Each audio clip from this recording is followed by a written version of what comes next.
Welcome to the Living Out podcast, helping people, churches and society talk about faith and sexuality.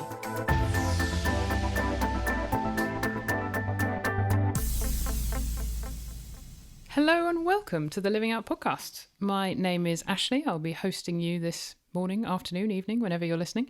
And I'm joined by Anne and Andrew. Welcome both. Thanks very much, Ashley. Hello. So, you may know by now, we're working through a series equipping youth leaders to talk with their young people about sexuality. And I hope that even if you're not a youth leader, you found this series helpful, informative, and just helping you engage with the young people in your lives and in your churches. If you are a member of a youth team, as ever, we'd encourage you to engage with this as a team, whether that's listening to this episode all together or listening separately, but then coming together afterwards to discuss your thoughts. And we will have some questions at the end of the episode for you to help you in thinking these things through and how it applies to your specific context.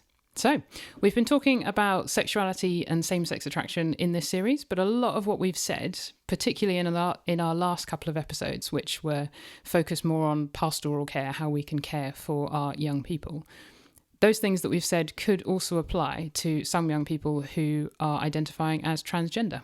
Gender and sexuality are related, but they're not the same. So we're going to spend this episode talking specifically about gender. Before we dive into that, though, a question for the room to start us off. If you had an hour to chat with any historical figure, who would you choose? Well, as so often, my answer is not going to help my reputation as someone who is on the level of emerging generations, but I think I've concluded eventually I would choose Mozart. I just think he's a genius, or he was a genius, and it would just be fascinating to talk to him for an hour. How on earth did he do what he did? What's his perspective on it? He was meant to be quite a laugh as well, so I think we'd have a good time. Excellent. I didn't give this a lot of thought, but the person that immediately sprung to mind was Joan of Arc, because I thought, she's a feisty woman. She transcended gender roles. I'm not exactly sure which hour I would pick, whether she'd be sort of on horseback, chopping people to bits, or whether it be when she's being burnt at the stake. I mean, it'd be hard to find an hour to have a quiet chat, wouldn't it? But it'd be great to talk to her about her bravery and the visions that she had and all this kind of stuff. Also, I'd need to brush up on my French, though, because I don't know if she spoke English, so I might need to dust off those GCSE textbooks. Some things to work on before your chat with Joan of Arc. Yeah. I think for me, I'd go for C.S. Lewis. I think he was a genius. I don't know, though, if we only had an hour, I'd have a problem because, do I talk to him about fiction and allegory and Narnia and all the other things he wrote, or do I talk about theology? And I find myself quoting him a lot and read a lot of his stuff, so would just really value an hour with him. Would see what we talk about. He's in. I might borrow him as well after I've had a good old chinwag with Joan of Arc. If you ask nicely, I'll let you join my conversation with C.S. Lewis. Thank you. So welcome.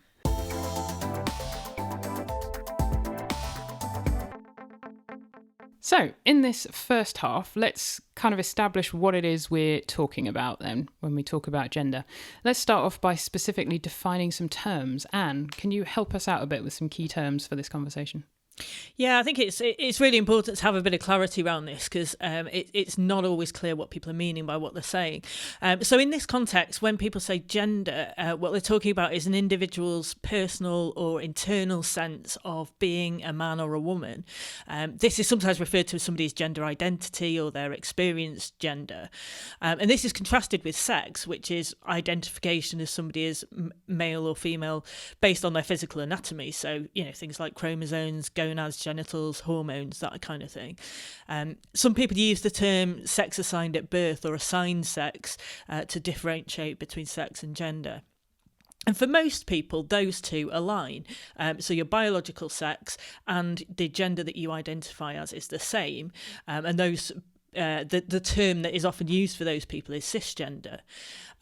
For other people, there's a disconnect between internal gender identity and biological sex, and that's what's meant by the term transgender. So people who feel that disconnect some of them would identify themselves as transgender. So hopefully that's a little bit of a helpful overview to help us think about the terms. And I'd add in there 2 helpful resources I find thinking about terms. One is Stonewall, which is a LGBT charity. Many problematic things come out of Stonewall, but one useful thing they have on their website is their list of LGBTQ plus terms. It's a huge list, an ever-growing list. And not always the most kind of, I would say, helpful, accurate definitions, but very helpful for getting insight on how are people who are in a particular aspect of this conversation defining these terms. So I find that's always a place I want to go look and say, well, what do they think this term means? And that could be helpful to know. And also I'm mentioning a resource I've just come across called A Parent's Guide to LGBTQ plus and Your Teen. There's a review on the website. A tiny little book. The whole text is actually also available freely online, so we'll link to that. Exceptionally helpful. I'd certainly recommend it to youth leaders. And one of the really helpful things is quite an extensive glossary of terms, both around sexuality and gender. Fantastic. As we are setting the scene here, it's probably also helpful if we briefly outline our own experiences of gender, what that's looked like in our lives. Anne, I'll start with you again. Well, I was what would probably have been described in the 70s and 80s as a bit of a tomboy. So I loved motorbikes and guns, and I used to run around in dungarees. I hated dresses, hated dolls. I was always sort of doing rough and tumble with my brother, wanted to go on all the same adventures as him. I knew I was a girl, but I wanted to be a boy, and I assumed that I'd grow up to be a man and marry a woman. And I sort of experienced more and more discomfort, I guess, with being a girl as I got older. So when I hit puberty, I found that a really sort of emotionally painful experience when I had to start wearing bras, when I started getting periods. In fact, I used to sort of pretend to shave my chin and even bound my breasts and put socks down my pants as well. Obviously, there was no internet in those days, so I wasn't getting these ideas from anywhere external. It's just that I had this deep discomfort with being a woman, I guess. It was a time where transgender wasn't talked about, didn't know anything about it. But, I wonder whether I may have identified as trans had that been something that had been talked about then. I certainly had a very deep discomfort with being a woman. Fortunately, into my 20s, I can't go into lots of details here, but lots of things changed. I became much more comfortable with being a woman, and now I love being a woman. And also being a Christian gives me a security in my identity that I couldn't get anywhere else. I'm a woman because God says I'm a woman. I don't have to be girly. I don't have to like baking or cooking or anything like that. I can be me, but I can still be a woman and a daughter of God. So that's pretty cool. Amen. Oh, thank you for sharing that, Anne. It's good to hear. Andrew, what's your experience been like? Are there stuff that you find similar with Anne's story, things that are different in your own story? Yeah, in many ways, lots of parallels to mine and Anne's stories, but the inverse, all those things she was saying she loved as a child, I hated as a child, which made me kind of question, was I a boy? And for me, one vivid memory is kind of when I was a child, probably near the end of primary school, I don't remember the exact age, I remember reaching the conclusion that I must be a girl trapped in a boy's body. I think I was just really conscious of the ways that I was different from other boys around me, and in my little childlike mind, that's the only way I could conceive of that and understand that. And again, that wasn't a narrative I was hearing around me, it was just the conclusion I reached. As I came into my teen years, that actually kind of naturally went away, that feeling of being a girl trapped in a boy's body. But right through my teen years, well into my 20s, was very uncomfortable being a man. And as I look back at it now and describe it, I was just very conscious of feeling like I didn't make the cut as a man. I wasn't a real man. I didn't really qualify as a man. And it wasn't until my mid to late 20s that I kind of really realised what was going on. I noticed things like I would be talking to a female friend and I would say things like, well, he would say that he's a man, which is saying the men are over here or over there, and I'm not part of that group, I'm over here. And I didn't think I was a woman, but I also didn't think I made the cut as a man. But actually, I then found wonderful freedom in biblical teaching. I was reading Genesis 1 one day and realised when Genesis 1:27 says God makes us male and female, it's a given identity. I'm a man because God says I'm a man. And my personality and my preferences, the ways I'm not like maybe a traditional stereotypical view of a man, doesn't change that. And so I found actually there's wonderful freedom to be received in biblical teaching. And we want to help people see that where our assumption, or at least the cultural assumption, is Christianity in the Bible is bad news for actually our experience of gender, actually it's wonderfully freeing, life-giving news. That is good news indeed. Thank you, Andrew. So you would have heard in those stories some similarities, some differences. I'll just say for myself that my own story is a bit different. So I grew up, I would describe myself as a tomboy as well. Like Anne, enjoyed climbing trees and still prefer wearing trousers to wearing skirts and all the stereotypical things. But for me, I never really experienced any discomfort with my gender. So I was always happy that I was a girl, enjoyed being a girl, enjoyed being a woman. So it's just worth noting that same-sex attracted people who identify as transgender, they're not a monolith. So when you're talking to your teenagers, there's going to be a range of experiences there. And so rather than assuming, their story must be like Anne's story or Ashley's story or Andrew's story, go and ask them what their story is. You need to hear from them directly in order to understand them, rather than making assumptions about what their experiences of gender and sexuality actually are.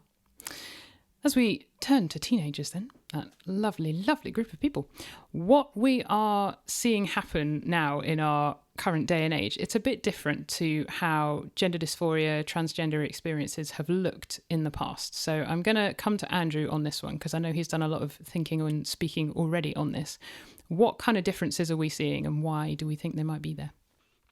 Probably three particular areas of difference. One is just in how frequently it happens. So it used to be a very small trickle of children and teenagers reporting discomfort with their gender experience and gender dysphoria, and numbers in the last decade or so have just soared. You can see that in referrals to the NHS under 18s clinic. I think it's over a 2,000% increase across both boys and girls.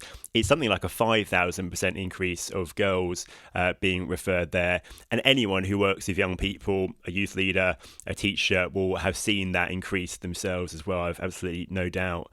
We've also seen there a change in who's being referred. So when it was those small numbers more than a decade ago, it was vast majority boys in childhood, pre-puberty.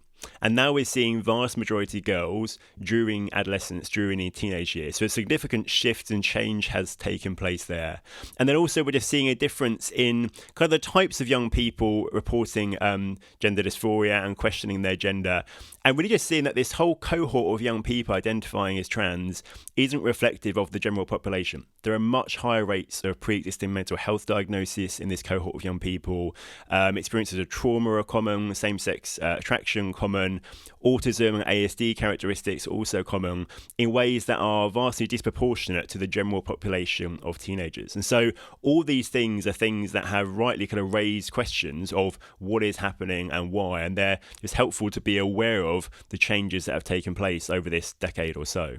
Yes, I've definitely seen that happen just in my own experience as a youth leader. So over a period of 2 or 3 years, so many of the girls in my group specifically were identifying in one way or another with transgender experiences. And just listening to them and asking questions, it didn't sound like that kind of traditional understanding of gender dysphoria where you've got an insistent, persistent and consistent discomfort kind of from childhood. It often to me it aligned more with that classic adolescent girl discomfort with their changing body, or for others they just didn't fit with gender stereotypes and then were questioning their gender off the back of that. So just anecdotally as well, it's that's what's been occurring for me. Why do we think that is happening? That is a question we can answer. That is the million-dollar question, which helpfully, importantly, lots of people are asking. We want to know why, because that's going to help us think, how do we best love and serve and care for these young people? Very broadly speaking, there are kind of two views. One, I've tended to dub the diversity perspective. One view just says, well, this is just the natural diversity of humanity coming out. We are a much more accepting society, so trans people are free to be honest about that. It's always been the case. They've always been there. We just haven't seen it before. The problem with that is it doesn't really account for the evidence, doesn't account for the fact it's mostly teenage girls, not women of all ages, actually now identify as trans, doesn't account for all these similarities we're seeing among this cohort of young people that make them not reflective of the general population. It's a very popular view. It's kind of linked to the whole gender identity theory kind of thing. It's a view young people be hearing online, on YouTube, on Reddit, sometimes even in school as well, but doesn't really give us a very good explanation. So an alternative to this perspective is what I dub the distress perspective. And this is in different forms becoming increasingly common. It is basically the direction the NHS in England is going towards. And this perspective says that actually many teenagers are distressed. Many of us remember teenage years are often distressing. I do think it's even harder to be a teenager now than it was even when I was 15 or 20 years ago. And that trans has become kind of the available explanation for teenage distress. The reason you feel this way is that you're trans. And then transition, moving to living in line of how you feel rather than what your body says, has become the promised solution. To be honest, it's a gospel. It's a good news message. If you transition, all these horrible feelings you have will go away. And that does seem to account for the evidence. It accounts for why it seems to be predominantly teenagers and teenage girls. I think it's particularly hard to be a teenage girl. It seems this idea is kind of contagious, and we know that teenagers, especially teenage girls, are susceptible to contagious ideas. We've seen that with various things in the past. And it explains all those common characteristics among this cohort. Things like mental health, ASD characteristics, traumatic experiences. All of these are things that can make a young person feel distressed or feel uncomfortable in their own skin, and then trans becomes an available explanation to it. And if that is the case, that's then very helpful for helping us think, well, how do we best help people to navigate that experience? How do we best support these young people? Yeah, I think the distress perspective is really helpful because it seems to be an accurate explanation of the facts, but it also helps us to look holistically at young people rather than just the gender klaxon going off and we sort of panic about that and focus just on that. And I think it's good to ask the question, why are girls experiencing distress at being female, at being girls and women? Why are they sort of seeking to escape womanhood? I think there could be all sorts of different reasons. It may be there are issues of body shame, and it's worth looking into what's contributing to that. Gender stereotypes, we've talked about a bit on other podcasts, but I think they can often be hugely unhelpful, especially for young women. Lack of opportunities and equality as well. Often life just does look more appealing for men. They're given more opportunities. I think as church leaders and as parents, there's lots that we can do to sort of mitigate this. I think we need to value women and young girls. We need to be much more positive about their bodies. We need to be positive about periods and not embarrassed about them or be shameful about them. There's a great book actually called A Brief Theology of Periods by Rachel Jones, which I would encourage every youth leader and every parent to read because it's just so helpful about periods. Avoiding stereotypes and encouraging diverse interests. You know, if your young women are interested in engineering and sport, don't close that down. You know, as Andrew and I have both attested, you don't have to have typically girly or typically manly characteristics to be a real man and a real woman. And strong biblical role models as well. You know, I love hearing the stories of people like Deborah and Esther and Miriam and Abigail and Lydia and all sorts of people who show what it means to be a godly woman, and it's not about, you know, wearing frilly skirts and baking scones. So I think it's really worth examining what's going on underneath and actually taking positive steps to address that. Yeah, and I'll just add, doing the same for boys as well. We are seeing, some people think we're seeing an increase in teenage boys as well. I know it's still predominantly teenage girls. We are seeing, it seems, an increase in teenage boys as well. Again, thinking through what are the reasons that teenage boys might want to escape manhood. Actually, sadly, culture often has a very negative view of men, and there's lots of bad examples of masculinity around. Many young boys are seeing men do abhorrent things in pornography and see it and think, if that's what a man is, I don't want to be a man. Men are also told they can't express their emotions, often in our culture, although we're getting a bit better maybe. And so actually, a guy who's struggling to handle his emotions might feel, actually, if I was a girl, I'd be able to express them, people would talk to me about them, it would be easier. So on both sides, when I think, why do people want to escape who God has created them to be? And that helps us give a compassionate and practical response to that. Really helpful. Thanks, both. Obviously, there's far more there than we can do justice to in the few minutes that we've been able to give to it. So if you would like to hear some more on this, we've got a webinar that Andrew did a little while ago that will be up on the Living Out website, just expanding on some of this stuff a bit more. I'll also recommend Abigail Schreier's book, Irreversible Damage, which is US based rather than UK, but still just really helpful in that looking at that wider context, specifically teenage girls, that one. What what's occurring. Good news for listeners in the Lake District, especially if you want to know what we look like as well as what we sound like. We've got another of our popular Living Out days in Kendal on Saturday the 16th of September from 9:30 till 1pm. We're going to be engaging with our culture, sharing about biblical sexuality, telling our stories, giving practical advice about supporting same-sex attracted Christians in churches, and we'll have plenty of time to answer your questions as well. Go to livingout.org/events for more information and to book your place. So, how can we respond to our teenagers when it comes to this whole area of gender?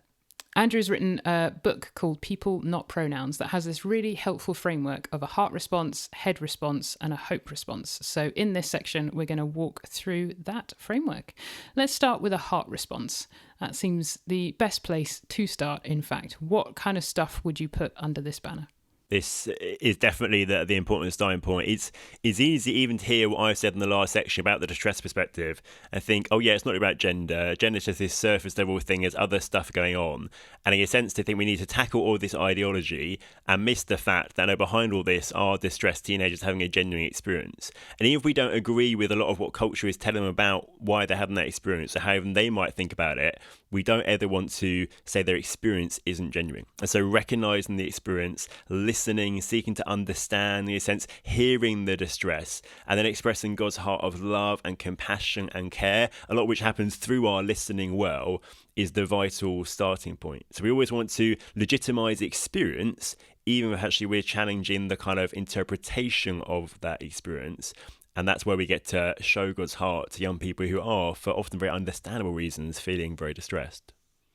Yeah, and I think the best way to do that is to have good open communication channels with the young person, ask really good questions, and listen with trying to resist that temptation to sort of butt in and to offer advice or suggestions. We always need to spend longer listening than we think we do.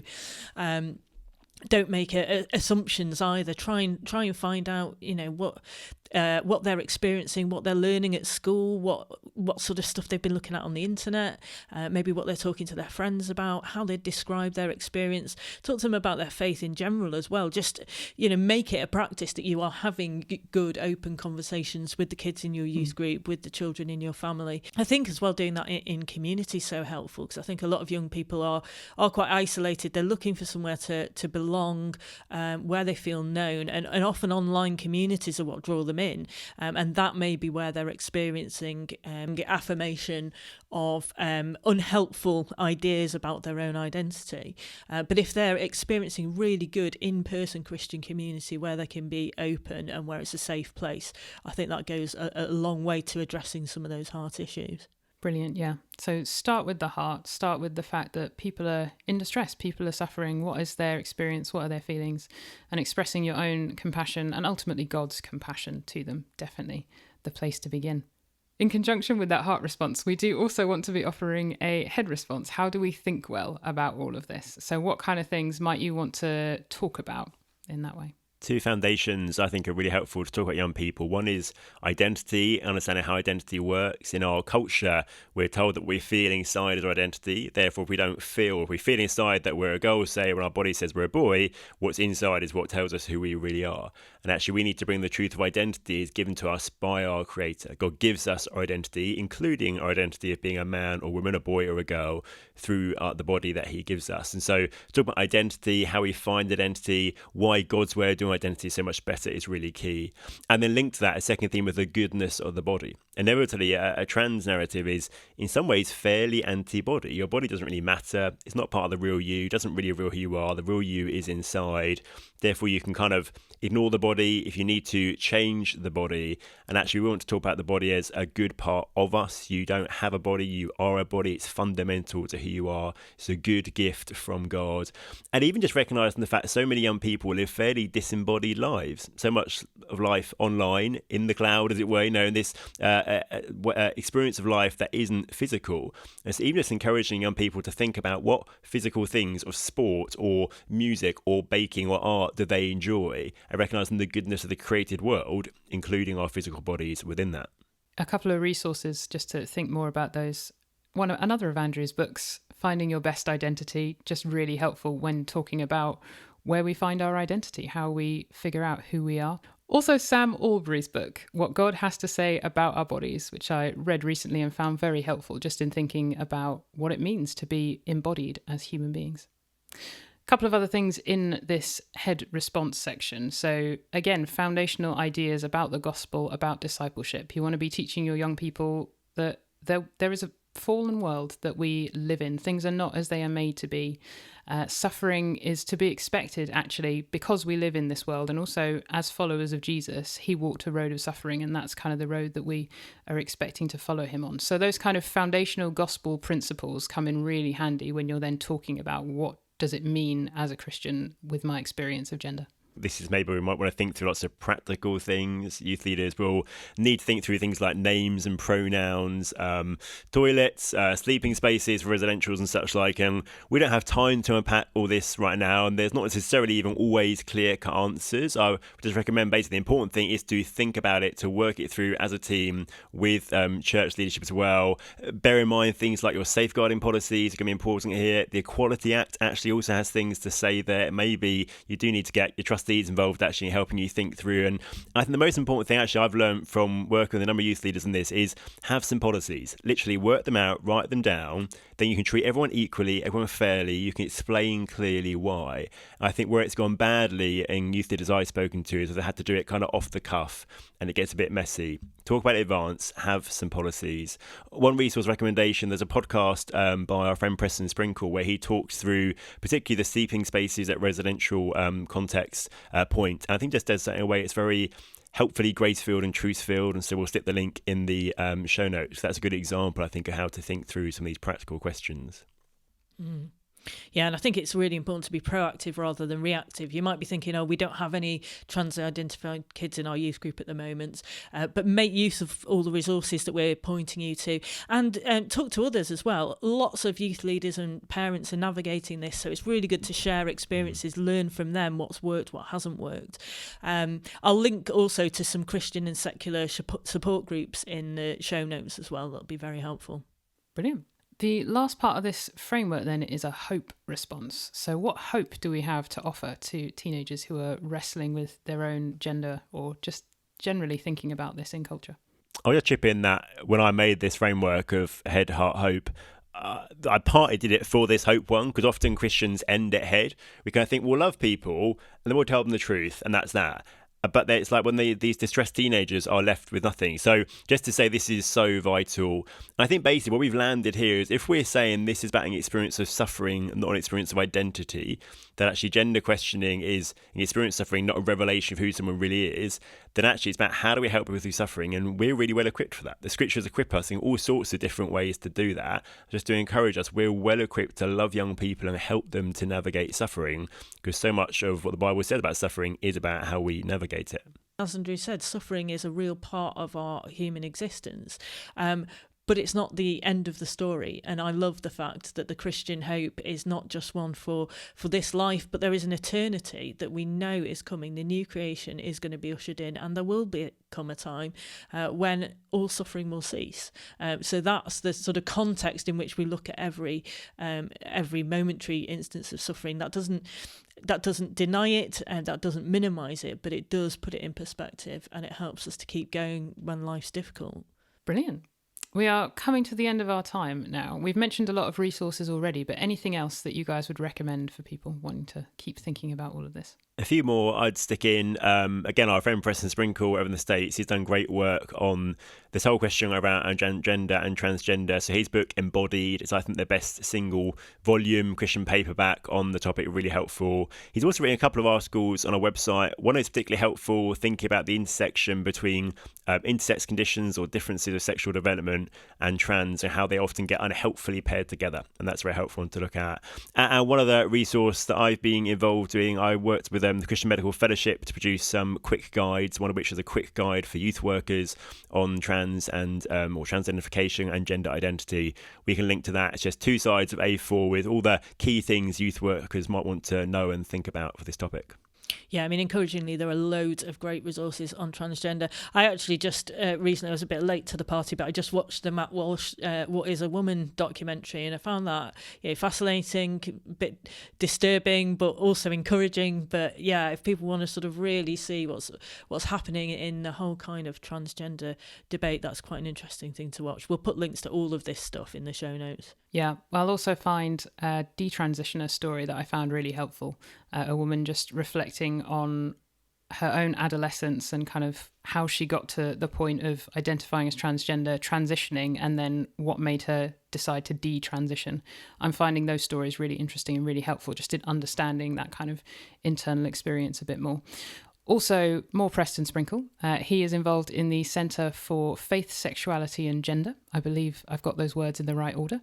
And they've got some really helpful pastoral papers. There's one in particular about pronouns, pronoun hospitality, that I found incredibly helpful when we were working through as a youth team. How are we going to respond to kids who are asking us to call them by different names and different pronouns? So we'll stick a link in the show notes to that one as well. Then follow that up with one of his podcast episodes where someone pushed back on that, and there's a really good conversation between him and another of our friends, Julie Maxwell, specifically around pronouns and teenagers. A really helpful addition to that paper. Can't remember what it's called, but we'll stick it in the show notes. So much stuff there for you to read and watch and listen to. Hope you have a good time.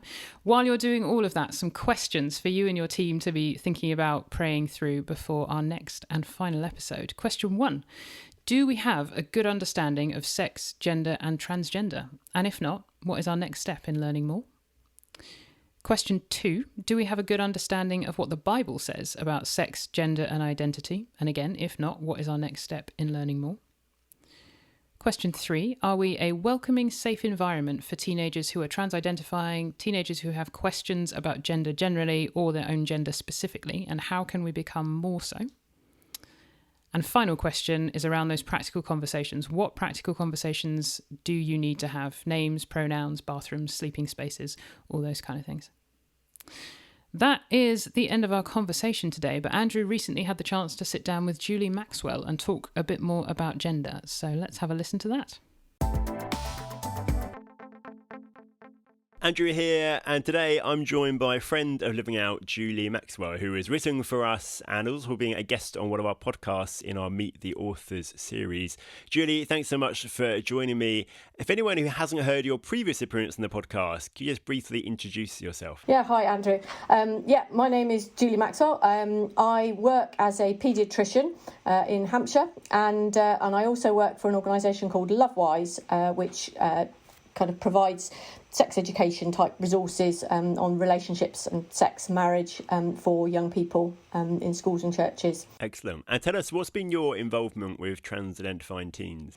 So I've got gradually more interested in it over the last few years, both as a paediatrician, because obviously it involves sort of mental health and medical aspects to it, and also from a sort of educational perspective. I used to be a school governor, so I'm quite interested in education, and also I've kind of become more involved in writing on the subject, reading lots on the subject, and have been involved in supporting a number of families around these areas. Brilliant. I know you've done quite many years of youth work in local church context as well. Yep. So I'd love just to get from you, Julie, what are just 3 top tips you want to give to youth leaders when thinking about navigating this topic well? Yeah, I thought really hard about this because I think it's quite difficult to distill it into three top tips. But I think my first one would be well informed. I mean, you're listening to this podcast, so you're already doing well. But I think read and watch lots and lots of things and listen to lots of things from different perspectives. Young people will have spent hours online listening to all sorts of things, but the algorithms on sort of social media are such that they'll tend to hear the same kind of things over and over again. So they'll think they know everything, but it will often be only one side. So make sure that you've read reputable stuff, but also some stuff which it maybe isn't so trustworthy, but just so that you know what young people are hearing as well. So make sure that you understand the subject and don't be afraid of it. It is interesting, scary at times, but interesting. Yeah. And I'll do a shameless plug that the Living Out website would have loads of things that help on that. The Love Wild's website as well, I think, would have some stuff. And one thing that comes to mind, actually, I think I wrote a blog on this. I read What's the Tea by Juno Dawson, which is very much aimed at teenagers and putting forward a perspective I think is completely wrong and deeply unhelpful. But for me, it was a really helpful read to understand what are young people being told by influencers. So even sometimes it's engaging with that kind of media is a helpful way to get informed. Yeah, and there's lots of really good secular stuff out there as well. I've read lots of feminist books talking about the whole transgender phenomenon. They're really, really helpful. So not just Christian books. Christian books are good, but lots of other stuff as well is good. Absolutely brilliant. What's top tip number 2, Julie? So I think top tip number 2 would be listen and be really interested in young people. So if you're listening to them, you're interested in their lives, because actually they might think this is all about gender, but actually a lot of it isn't necessarily. And if you're being interested in their families, what's going on at school, their friendships, their hobbies, all of those kind of things, it naturally can lead on to then conversations about the whole area of gender, which makes it not so it's not so pointed, I suppose. So you're not just asking them about that in a way that you're sort of making out that it's not important or it's not real. You're just generally asking about it in the context of asking about other things, so that you can ask them, why they feel like that, to explain how they feel, but in the context of asking about all sorts of other things as well. Because I think young people just want adults who are genuinely interested in them and genuinely want to, be involved in their lives. That's why relationship is so key in youth ministry, isn't it? And why intergenerational relationships in the church are so key. And it is I think, a known factor of this particular cohort of young people, Gen Z, that they really want to connect with older generations and they enjoy that and benefit from that. And all those, there's another recent study about kids who stay in the church, and so often it's those intergenerational links, older people taking an interest in their lives, that are so key. So I think across the board that's so important, and I'd agree, just in general, we want to connect on this topic, that general engagement with young people is so good. Definitely. And then my third tip, I think, is sort of try and think this through before you come across it. I mean, that's potentially difficult if you haven't thought it through yet, and the likelihood is you may well have young people in your youth groups who have got issues around gender. But if you haven't, or even if you have, it's about kind of being proactive and being prepared. So talk to your church leadership, look at your, what you're teaching your young people, make sure you're teaching them from the, childhood, from a young age, sort of correct biology and biblical perspectives on things, so that, the foundations are there for when they hit teenage years.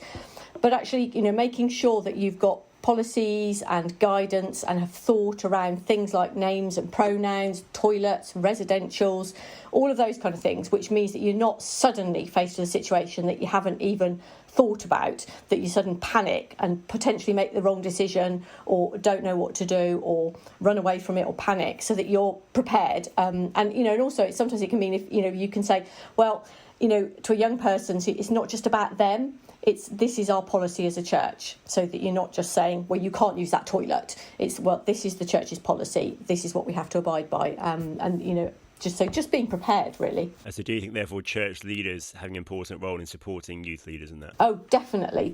Because I think, the youth leaders, they don't want to feel that they're, on their own on this, so they don't want to feel they're out on a limb, and that, that their decisions, could cause issues, and that somebody's not going to back them up. They need to know that their church leaders are going to back them up. Yeah, I think that's a helpful kind of challenge reminder for any youth leader, any church leader listening in. Although it's the youth leaders who will most encounter this personally, actually use a church leader, have a vital role in helping and supporting them. Sometimes I do have conversations with church leaders, and it feels like, and if youth leaders on their side, youth leaders feel they're trying to persuade their church leaders this is important, because church leaders can feel a little bit separated because they're not so much engaging with this cohort of young people, and the youth leaders like, this is huge and we need help. So church leaders, I guess, encouragement just is, this is happening, this is huge, your youth leaders really need and will really benefit from your support, so please do that as much as you can. Definitely. Excellent. Well, these are quickfire interviews, so we're going to wrap it up there, Julie, but thank you so much.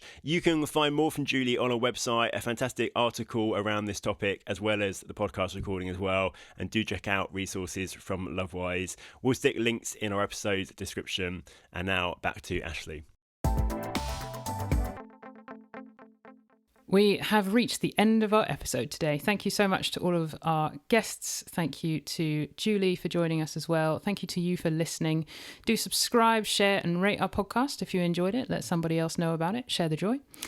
Join our Youth Leader Network if you haven't done so already. You can do that through the Living Out website. That is just more resources for you to help equip you to serve your young people. Next episode is going to be our final one in this series, and in that one we will be discussing the links between sexuality, gender and mental health. So don't miss that. We'll see you then. Bye for now.